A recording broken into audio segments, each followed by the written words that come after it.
Welcome to Ole Walls House. It's me, it's your man, it's Ole Walls, and I'm back with you. Episode 221 coming your way. Got a fun show today, running solo, but we got a lot of stuff to talk about. We got to talk about golf, Gary Woodland's big win, NCAA Tournament. Hello, buzzer beater yesterday. The Flyers are still alive. Baseball's back. Got a lot of stuff to bite on. Passing thoughts at the end. So a lot of good stuff. Before we get there, I want to say thank you to everybody. Appreciate the support. Appreciate the watches, the listens. So thank you. If you're looking for some sweet merch like this, check it out in the merch shop. You can find the link below in the show notes. You can also get some merch from the Full Range Pod over there, and you need to check my guy MJ out. You can find it at the Full Range Pod on Spotify and Apple, and on the Ole Walls House YouTube channel, which you should subscribe to.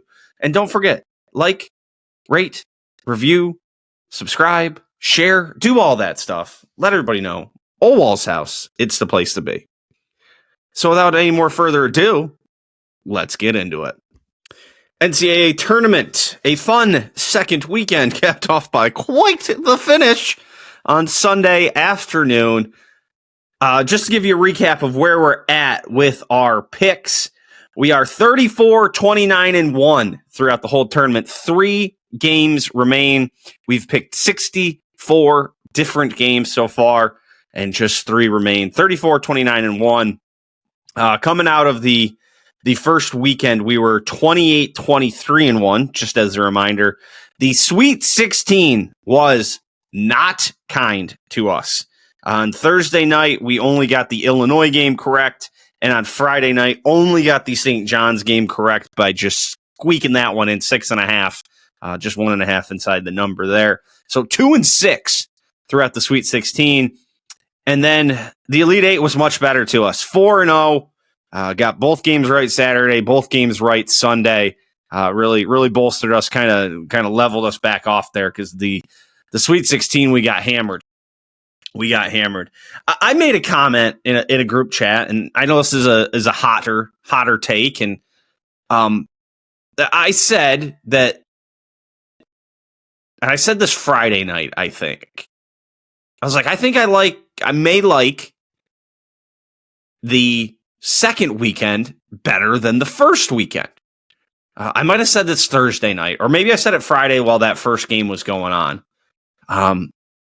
And here's my reasoning. And I will say there's a huge caveat to this, in that it's only better when there's a lot of chalk, when a lot of the top seeds make it through. And, this weekend we had 2-11, 4-9, 2-3, 1-4, 1-5, 1-4, 2-3, 2-6. Like, that is mostly the top seeds. And I thought it produced a fantastic weekend. Thursday night, 3 of the games were 10 points or less. Friday night, 2 games were inside 6 points. The other 2 got away from a little bit. Michigan kind of pushed out late. And then I was kind of asleep by the time the Tennessee and Iowa State game kind of finished up. Now, my Saturday, Sunday got a little banged up. Illinois, Iowa that game was closer than the score indicated. Arizona, Purdue had some moments again where that game was closer too, because Arizona came flying back in the second half of that game. We're down 7 at halftime, outscore Purdue 48-26 in the second half. So that number, both those numbers look bigger than they were. Again, Illinois was losing in the first half and then comes flying back in the second half too. And then the Michigan-Tennessee game happened. And, that's a 33-point differential. It's a standalone game at 1 o'clock. There's not much. And then we head into that Duke-UConn game, and Duke's up 15 going into the second half. And it's like, this is a hard argument for me to make, but UConn game kind of saves us a little bit and puts a little bit back on the second end there to say, hey, this weekend can produce too. Now, granted, it's not going to always. Like, the first weekend's always going to be what the first weekend is. Just an ass load of games Thursday, Friday. We have to kind of wade our way through early Saturday and Sunday. But if you get to the second weekend, you got a lot of good teams. it can produce a lot of good games like this weekend did. I'm not going to stand here and yell at anybody if they tell me I'm wrong. Like, I get it. Like, that first weekend's incredible. Just the overload of options is awesome. Even if you have a blowout game going on, there's going to be a close game on, it feels like, in one of the 4 games in each kind of session. So, again, I know it's a hot take. I'm not going to, if you want to tell me I'm wrong, I'm not really going to argue you too much. It's kind of preference. You're getting better teams, you're getting better games, you're getting the best players. I just do like the second weekend a lot, too. I'm not even fully convinced that I believe my own take. It's just kind of something I say, and I'm like, man, if you get the best teams in that second weekend, it could be really good. So, anyway, just kind of go back through them. Texas gives Purdue kind of all they want, hang right around. Very fun game that sees Purdue move on. Illinois, Houston, a rock fight in the first half. It was 24-22 coming out of that first half, and then the kind of the scoring erupts, and Illinois, team I took to the Final Four, does very well.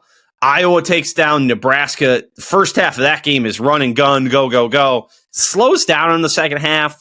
Nebraska, I didn't know they were, real big fans of Norman Dale. 4 players on the court. My team is on the floor, Mr. Official. My team is on the floor. And then in the late game there, Arizona just, 109 points, 109-88 against Arkansas. Arkansas, a good team. Some guys on that. Acuff, maybe one of the best players in college basketball, who showed out 28 points in that game. But Arizona and Tommy Lloyd just, you look at the scoring they had in that game, 21-15, 14, 23, 14, 14, 8. Like, ay caramba. Ay caramba, indeed. Like, it's 7 guys, but it's split almost evenly across the 7 guys. And that's kind of what you get out of Arizona. They're going to come at you in waves of dudes. You go to the Elite 8 game too, and it's 18-26, 14-14, 4-3. Like, there's a lot of different options that they can go to. And I said back, oh gosh, I don't know. This is probably February, late January. I was like, I think Arizona is the best team in the country. And they're almost showing that. Now, I think the semifinal game, the second semifinal game of Michigan and Arizona, which is going to tip off around 9:00. Just again, what are we doing? What are we doing? I think that's the title game.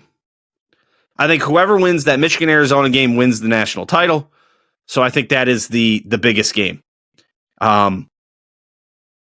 So anyway, Michigan looked incredible against Tennessee. Just ran them off the court. Just dominated.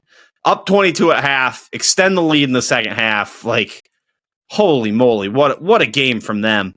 That Lendenborg boy, he had himself a game. 27 points, 10 and 19 from the field. Very efficient. Elliot Cadeau had 10 assists. Like I said, I think that Arizona-Michigan game is going to be fantastic. Should be getting up and down a little bit. Should be a fun one. Should be a fun one. And then we get to Sunday afternoon. The game everybody's talking about, UConn-Duke. Like we said, Duke's up by 15 at half. I forget what the largest the lead ever got to was. I think it got beyond 15. They were up close to 10 later in the game as well. And UConn was just chipping away. And then at the end of the game, this is March, March Madness. The upsets, the buzzer beaters, the collapses, all of it thrown into one. I know it's not a huge upset, but it's an upset. Duke was a perennial national title favorite for the entirety of the year. Can you be in perennial throughout the year? Is that a thing? Probably not a thing. And all they got to do, they don't even have to get the ball across half court. Just somebody get fouled. And I'm not even like I know that's the case. You don't have to get the ball across half court. You just have to get fouled. You just can't give them the turnover to get a live ball turnover at that.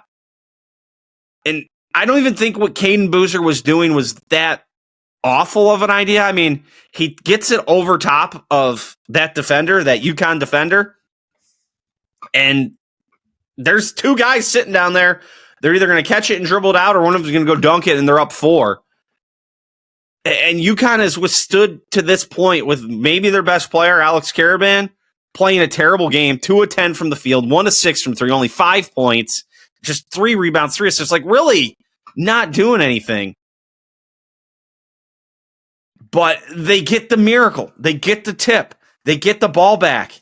They try and get it off to the wing to get a shot. It's not there. It goes back to the top of Keith Braylon Mullins from deep. And it's tough to see it on TV and be like, oh, that ball's in, that ball's not in. You can see it really well, like if you're on the floor, playing especially. Like if you see a ball, you're like, oh, that's got a real good chance. And I don't know. He caught it in rhythm. He let it go. It was clearly off before the buzzer. And you're like, oh my God. Like as it's going, I can kind of feel myself perking up. And I'm like, this has a chance. This could go. Like that second that the ball is in the air, like I just feel my body be like, whoop. And it's hard to know. It's like, did I think it was because it looked good, or it's like, hey, the last second shot, your body's just like, hey, let's get up. We got to see it. But then, like, I don't know. He stepped right into it. It felt like it was in rhythm. And it just looked like it was on the right line. And then, sure enough, onions, as our friend Bill Raftery would say. It's just nothing but the bottom of the net. Nothing but the bottom of the net. I also did see a thing. Dan Hurley's coat is half off, and he's like face to face, nose to nose with the official. Like, what a psycho. What a psycho. What are you doing? Why are you, like, trying to touch your official to get teed up? There was a great the Duke radio announcers call. It goes in and like, so-and-so's on the court. That should be a tactical foul. It's like, that's the most Duke thing of all time. Oh, but what a thing. I mean, you talk about blown leads are one of the things that cost Hubert Davis's job. The blown lead in the first round of the tournament against VCU essentially was the final nail in his coffin to end him. Duke's last 4 losses. Granted, they only lost 3 games this year by combined 5 points. 1 point to Texas Tech, 1 point to UConn, 3 points to UNC. But here is where they've been. They were up 14 against Houston in the Final Four last year. Lost. They led Texas Tech this year by 17. Lost. They led North Carolina by 13. Lost. Got up by as many as 19 against UConn. Lost. That is... Oofta.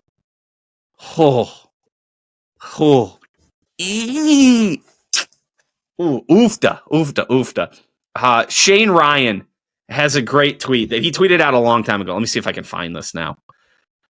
And the essence of it is basically, I'm just going to try and find it and read it because it wraps up the thought process around Duke so much in these last couple of years that it's incredible. He tweeted this 12/20 of 25.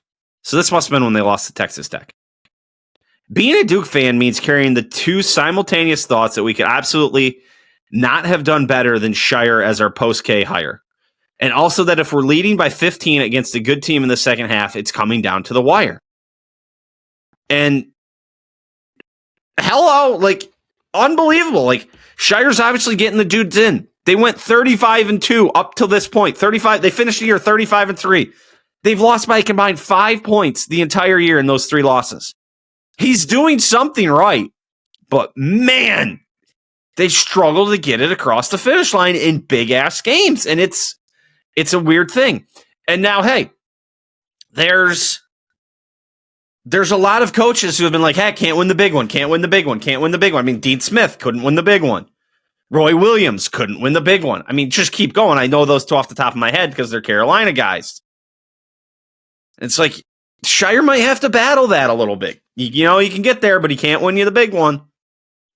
I mean, it's hard to argue with what he's done as the whole, but you keep losing games like this, it's going to be a thing. And again, I want to throw all this back out there. That was an incredible defensive play. Incredible defensive play for UConn to steal the ball and get it back. Like, that ball needed to be thrown higher. It didn't really need to be thrown at all. Just take the foul, just take your shots, make two, and the game's over. Make one, at worst case, you're going overtime. And you're also doing it from the other end of the court, and they're going to have to get the ball the whole length back down. Just wild stuff. Wild stuff. Braylon Mullins lives forever. Now, if UConn can find a way to win this tournament, I mean, that goes down. Like, the Leitner shot is huge because Duke goes on to win the tournament. Like, that's the key. If you can go on and win your tournaments, then it elevates the moment to a whole other level. Just a whole other level. Okay.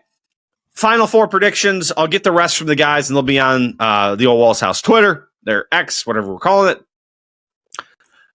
Illinois, I like to win and cover. I think that's like 3.5. And I like Arizona, whatever that number is. I like Arizona. I've been riding with Arizona. I'm going to keep riding with Arizona. I did see a thing that I don't know why he would know this, but Doug Gottlieb claims that Michael Jordan has reached out to Tommy Lloyd about being the next coach at North Carolina. Going to be hard if Arizona wins the title to be like, yeah, I'm out. I'm leaving. Now, I did read something that he's not exactly doesn't have the greatest relationship with the current athletic director, who is not the athletic director item. So we'll see. But hard to imagine you get your team to the Final Four even and then bail, let alone win the national championship or get to the national championship game and lose and bail. Granted, it's how it happened with Roy Williams. There's a much bigger, connection there for Roy Williams to North Carolina than there is for a Tommy Lloyd or a Dusty May, who are two of the top candidates for that job. So we'll see in the coming days. I would have to imagine the Carolina job gets sorted out very quickly after the national championship game is done. National championship game Monday, April 6th. If there's not a coach at least rumored to be coming down to the wire by the end of that week, I would be surprised. I would have to think they've already got feelers and offers and packages put together and ready to go to head out, and they can get it done pretty quickly from there as long as it's just convincing. So, I mean, Monday, April 6th, if there's not a new Tar Heels basketball coach by Monday, April 13th, by the Monday after the Masters, I'd be shocked. I would be. Maybe not shocked, a little surprised. If it's not done a couple days after that, by like Wednesday or Thursday, now I'm getting shocked. But anyway, that's probably a topic for another time in another place. So I got Illinois, UConn. I got Illinois, Arizona, Michigan. I got Arizona. And I got Arizona or Michigan, whoever it is, to win in the title game Monday night. Gary Woodland is your winner at the Texas Children's Houston Open. It's the Houston Open. Let's not get complicated with this. Be honest with you. I watched little to no golf this weekend. The main topic in the golf world was probably Tiger Woods. We'll just do the Tiger Woods thing now here. What's this? His fourth car accident since 2009 that are Dewey-related incidents. The Thanksgiving night, when the Tiger Woods world comes crashing down, there's one in like 2016, 2017.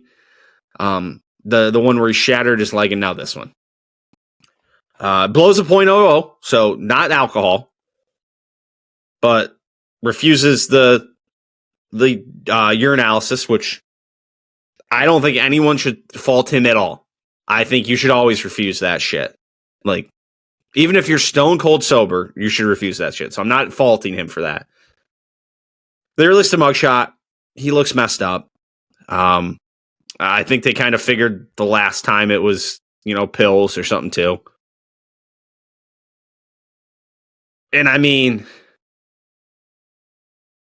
at what point, like, at some point, you just got to figure it out, right? Like, it's just, and the frequency starting, it's like every 5-6 years it happens. It's like, hey, if this is happening and he's getting caught or he's getting in accidents, like this isn't random. Like, it wasn't like, oh, today I popped the pill and I shouldn't have been out. Like, the guy's been through a million surgeries, back, legs, pretty bad shit, and is obviously popping pills. It's like, whew. I mean, I was texting with somebody, he's like, man, he looks puffy. And this was before the accident. So, yeah. The pills, man. Pills are fun. They're good. You like them when you got some pain until you can't stop. And now you're running into shit and you're crashing your car again and again. And it's like, God damn, like somebody. And it's like, hire a driver. Yes, hire a driver. That's 100% what he should be doing. Like, why is he driving himself? But also, like, that doesn't matter. Like, yeah, you should hire a driver, but that's a symptom, not a cause. Like, he's probably in shitloads of pain. He's had how many back surgeries? His leg almost got amputated. It was so bad. Like, the dude's got an issue and he can't get it together. It's like every time he kind of gets himself going back in the right direction, bam, something else. So, yeah, not ideal for Tiger. Not ideal. Somebody's got to be like, dude, if you're going to be hopped up all day, you got to fucking just hire a driver, my man. Like, at this point, like, there's going to be another one, right? Like, it's sooner or later, like, this is just going to happen again. Just hope fucking he doesn't kill somebody the next time. Okay. Very interesting to see if he'll play the Masters or if he's going to go back into hibernation, and does he come out and like do the press conference? And I remember I heard this, so this isn't a complete original thought, but I agree with it to the nth degree. Somebody was talking about like people doing press conferences. They use Tiger as an example, and they're like, who are these for? Like, who are the press conferences for? Like, I'm sorry for my actions, when he was cheating on his wife, he goes out and does, like, who's this for? Like, the people that like him are going to like him. The people that don't like him aren't going to like him. But, like, or we apologize. Like, apologize to the people in your own circle. Like, I don't know. I've never gotten, like, the public apology for your off-field, off-course, whatever it is, actions. Like, that's your own shit to deal with. I don't know. I've never once watched a public apology and be like, man, I really respect him for, coming out clean and apologizing. Like, it's one thing if you do something on the court and, you're a basketball player and you punch somebody in the face on the court or elbow and you're like, hey, look, I fucked up. I'm sorry. But, like, whatever the apology, like, if he comes out and makes another apology going into, like, to Augusta, like the week before Augusta, and it's like, hey, I'm sorry. Shouldn't have done that. My actions. Who's it for? I don't understand. All right. Anyway, let's talk about the actual golf that I watched very little, if any, of. I had taken Marco Penge this week in fantasy, along with Matthew Pavon. Both had, great starts, if I'm not mistaken. Maybe Pavon didn't have a great start. But Penge did. Like, Penge had a fantastic start, if I can remember right. I'm going to pull. Yeah, he shot 66. 66 on Thursday. Was 3 back of Gary Woodland, the first round leader, and then goes out and shoots 77 or 73 on Friday. Double 16, sayonara after doubling 10. Idiot. Anyway, that's just me ranting about my fantasy picks, because again, not a lot to say here. I mean, about the golf itself. I mean, Gary Woodland, just fantastic. Wire-to-wire leader. Oh, Penge is only 2 back of the lead. Gary Woodland shot 64 on Thursday. He follows that with a Friday 63, a Saturday 65, and then a 67 on Sunday after he had birdied the first 4, or not the first 4. Good Lord, Jordan, this is not my best golf segment I've ever put together for you guys. You know what? I'll be better. I'll be better from here out. Birdie's 4 on the front 9 to be 4 under 31, making the turn. Led by as many as 6 on the day. Ends up winning by 5, shoots one over on the back 9. At that point, it's just like no doubles, lots of pars, no doubles. If you got to make a bogey, you make your bogey, you move on, and you make some more pars. And if someone wants to try and run you all the way down from that position, then God love them for doing it. That said, Højgaard didn't really put up much of a fight. Højgaard 1 over 71 on the day. Bogeyed the first hole, got it back on the 7th, then he doubles, or got it back on the 6th, then he doubles the 7th. Again, birdies the 8th to kind of get himself back into it. Bogeys the 10th. Makes a couple birdies on 14 and 16. At that point, it's all over, and then bogeys 18. But what a win for Gary Woodland. A guy, go out and read the reports. There's nothing I can say that do him justice. Had a tumor on his brain on the part that determines fear and anxiety. Was waking up in the middle of the night, holding onto his mattress, thinking he was going to be falling off, irrational fears about life and death and the well-being of his children. And then they go in and they get out. They cut a hole in his head and they go in and they get out most of the tumor, but they can't get it all because of where it is. They do something to cut off the blood supply to it so it can't grow and hopefully dies. But it's not all gone. And then he reveals just, a couple last week or the week before that he's still dealing with after effects. They're calling it PTSD of it. And, he told a story where, he's sensing people are closer to him than he wants them to be. And he's having panic attacks essentially and going into, porta potties in between holes and just breaking down and crying. And it's kind of come out and put this all on the table. And it's allowed people to, his security team, the PGA Tour security team to help him get some space and help him feel better. That people are out there looking out for him and able to help control the situation around him. And there shortly after he goes out and puts together a phenomenal performance, 21 under, I think sets the record for scoring this week at Houston. Just awesome. And a guy people seem to generally like on tour. You don't ever hear people say a bad thing about the guy. Just battling through that. And the fact that you have a tumor on your brain that's still there. They didn't get all of it, but it's still having after effects that just give you irrational fears about things. And he was talking about how he'd be in the middle of taking a swing and be like, nope, wrong club. I don't have the right club in my hand. I went to grab the 7-iron and I have the 8-iron when in reality he has the 7-iron. And it's in the middle of his thoughts. Just that, not even the irrational fear of dying or feeling so overwhelmed. And he gets through it all and plays golf. And golf isn't a thing that you can just get lost in. And you're playing basketball, you're playing football. It's for, the 20 seconds of a football play, that's all. Just think about the play, think about a play, think about the play, think about a play. Or basketball, it's hey, you're up and down, you're up and down. There's no time to think about anything else. Golf is just nothing but thinking. You hit shots for I think if you figure it out in the entire golf round, the entire time you're swinging your club or doing your thing is 2 minutes, if even. And you're out there for 5 hours, so it's just thoughts on thoughts on thoughts and doing this and walking. And so kudos to Gary Woodland, man. Just goes out, wire-to-wire leader, 64, 63, 65, 67, and just beats the door down to get his first win. Is that his first win since the U.S. Open? It might be.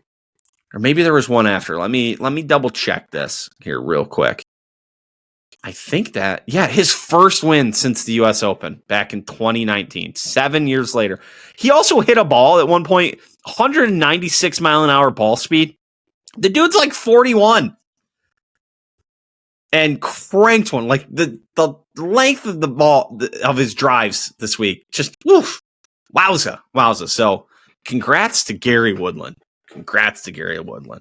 All right, let's keep this thing rolling. Keep rolling. All right, let's cover a couple other sports here now. Let's start with the Philadelphia Flyers, who refused to die. Just absolutely refused to die. The Flyers just, we're not going away. We refuse to go away. 3 wins in a row. 8 of their last 10. Had dumped one to the Blue Jackets, which felt like it was the end of the world. It did. Felt like Tuesday was the game of their lives. God, and I mean, they dumped one to the Blue Jackets 2 weeks ago, too. That felt like it was the game of their life then, too. I mean, those Blue Jacket losses are their only losses dating back to March 9th. Or 2 losses to the Blue Jackets. And if you flip one of those Blue Jackets losses around, they would be in the wild card right now. They're just 2 points back of the wild card right now. 2 points back of the Columbus Blue Jackets with a game in hand. Had you just flipped one of those games, had they won one of them? Well, not had they won one of them. Had they, because they'd either be tied or in the lead, depending on which game they won, because they did go to a overtime and then a shootout in one of the losses. But had they won the shootout, they would be both have 87 points, again, with the Flyers with a game in hand. In the division, they're not out of the division race yet either, totally, which is, again, wild. They're only 2 points back of the Penguins, same number of games there. Only 3 points back of the second place Islanders, who they have a game in hand with there. The Flyers are in this thing. Somehow, some way, the Flyers are in this. Like I said, they've won 8 of the last 10, 3 in a row. They've got the Caps on Tuesday night. They've got the Flyers at home on Thursday. And then they have the Islanders on Friday, the Bruins on Sunday. So, I mean, 4 more big games. They've got 11 games left in the year. Wait, no, 9 games left in the year. 4 this week, 4 the following. Wait, 4 this week, 4 the following. No, come on, Jesus. 4 this week, 3 the following, 2 the week after. Again, the Caps. They're a team that's kind of right there. They're kind of probably out of it. They're 5 points back in the division and wild card. But, they're a team that's going to be stingy. Ovechkin's out there. The Red Wings. They got the Red Wings. The next. The Red Wings they're out of it in their division. But again, 2 points back of the wild card. They're another team right in that wild card race that they can kind of boot their way out. 86 points, 73 games. Like, it's right there. They play the Red Wings twice to end the year. The Islanders, again, a team that's right out ahead of them. Like, this week is all in front of them. And they do have to play the Boston Bruins, who are a playoff team at this point. So, I mean, these aren't layups, but, like, it's doable, and the teams you're beating are right there around you. You can make up ground by getting 2 points and holding them from them. So, the Flyers never say die. Never say die. They really went on a run here. 9 games left. Can they pull it off? Probably not. It's probably going to go down in excruciating fashion. That's what I do. My teams lose in excruciating ways. But, we're hoping. We're just hoping. We're praying. We're hoping and a praying. Let's go Flyers. All right. Baseball's back, baby. Guards. Interesting start to the year so far. Chase DeLauder is where we're starting. Chase DeLauder hits a home run in his two home runs in his first game. And then adds one on Friday night. Like, the home runs don't stop coming. Only run they scored Friday night. And then Saturday night, he adds another one in extra innings after they kind of get just blow it, really. I mean, it's tied 2-2 with 2 outs in the 7th. And they end up getting back-to-back walks. Quan drives in a run, and then they blow it in the 9th. And all of a sudden we're tied. And then what a start. 2-run homer for DeLauder, gives them the space they need. They score 3 in the 10th. Mariners were only able to come up with 2, and what a fun game. I mean, I saw that one. actually, which is pretty wild. I was up that late. Roommate was coming back from book club. It kept me up late. I caught the end of it. And they just get the break speed off them yesterday on Sunday. I mean, I walked away from the TV at one point. It was a tie game in the fourth, and then all of a sudden I get it back on. It's 6-0. I'm like, what the hell happened? I was gone for 2 innings. Anyway.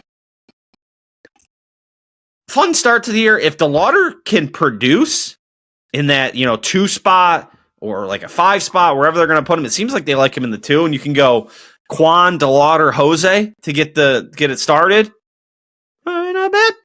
Not bad. I like the thought of that. Tough 3-game set here coming up. But anyway, also 2 for 2 with the Mariners. Like, the Mariners were a World Series team last year. 2 for 2, split with them.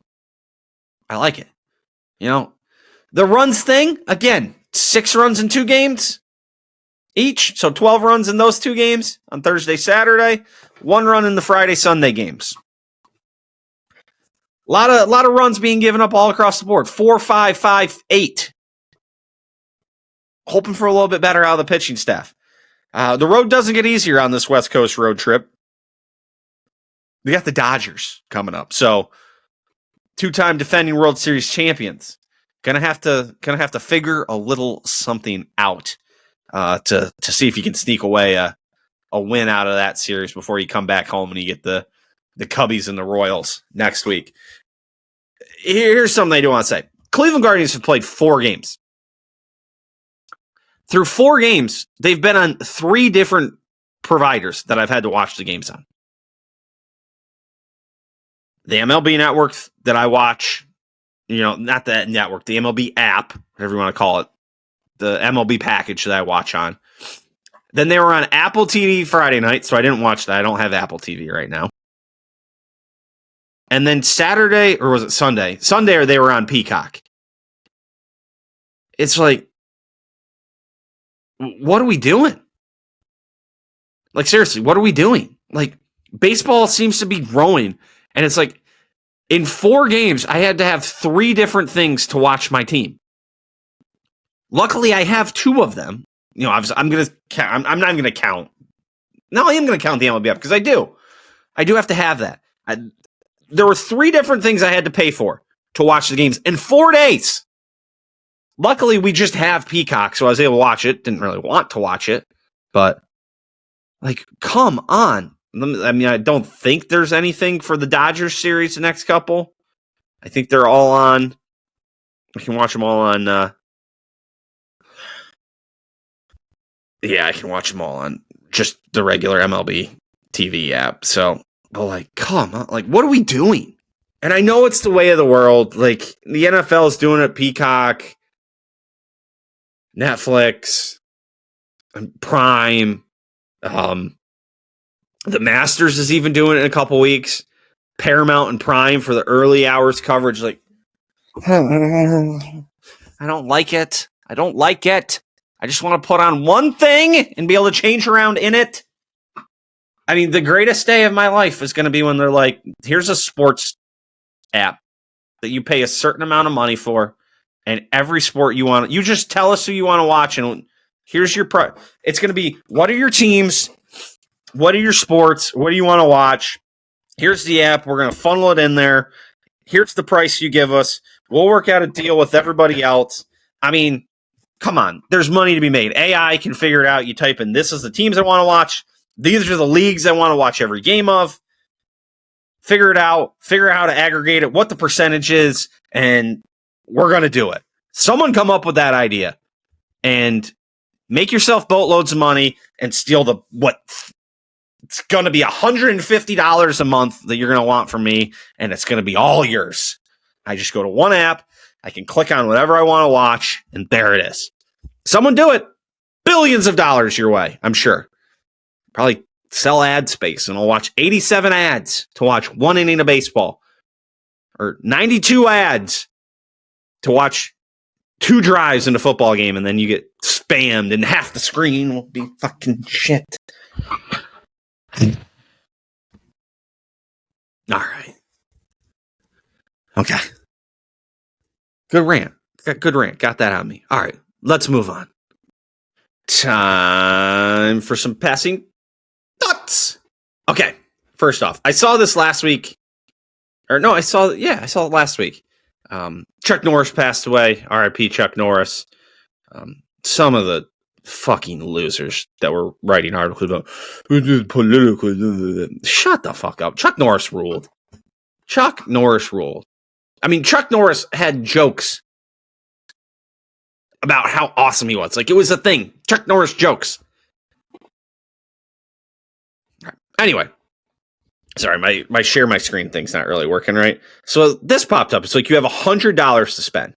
You got Bruce Lee, Chuck Norris, Steven Seagal, Keanu Reeves as John Wick, Denzel Washington. I'm thinking that's probably Equalizer Denzel, but there's many Denzels you could get there. James Bond, Ethan Hunt, Jason Bourne, Jason Statham from whatever of his many roles. You have $100 to spend.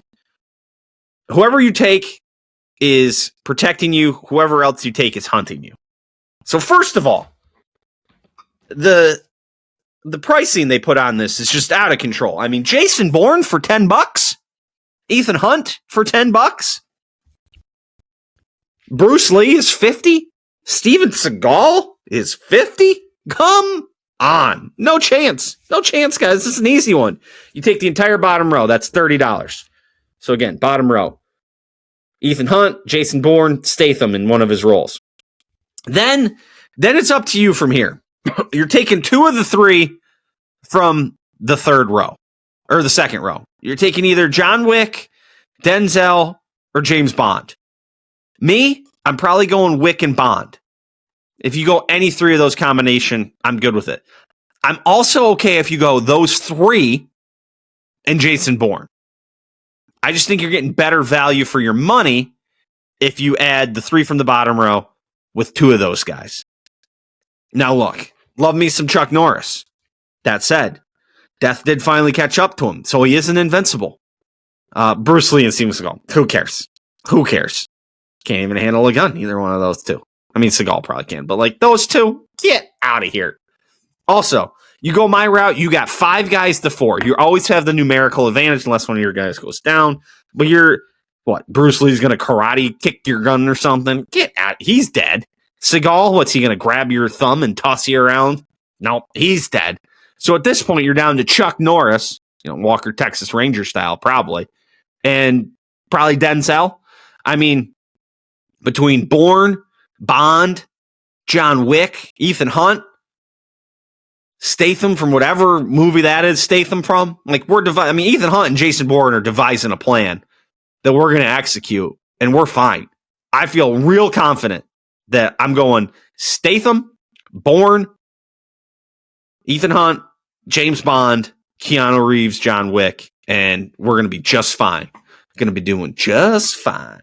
Just fine. I'm going to pick on the roommate a little bit here. I'm going to bring it back around. She was gone for like 4 days. I had no trash. Barely any dishes. And then within 24 hours of her returning, there was already a full bag of trash. Dishwasher had run twice, and there was already a third like looming. When I say I had no trash, I had half a trash bag full upstairs and like a quarter of a trash bag full down in the basement.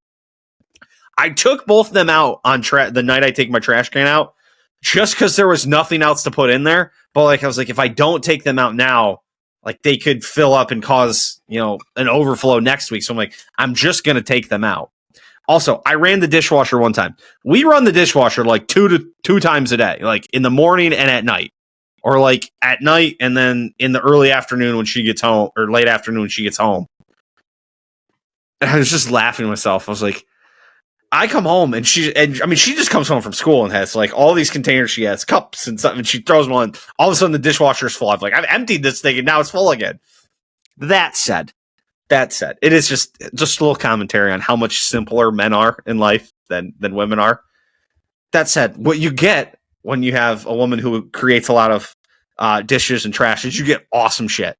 She made some homemade blue cheese for us. Oh, made some wedges, and then some wedges with some steaks. And then we took the steaks and sliced and diced them up because, got that Aldi. She liked the Aldi. She just wanted the salad to be all encompassing, like a steak wedge. I got a ribeye for myself and ate that with the wedge, just like an appetizer.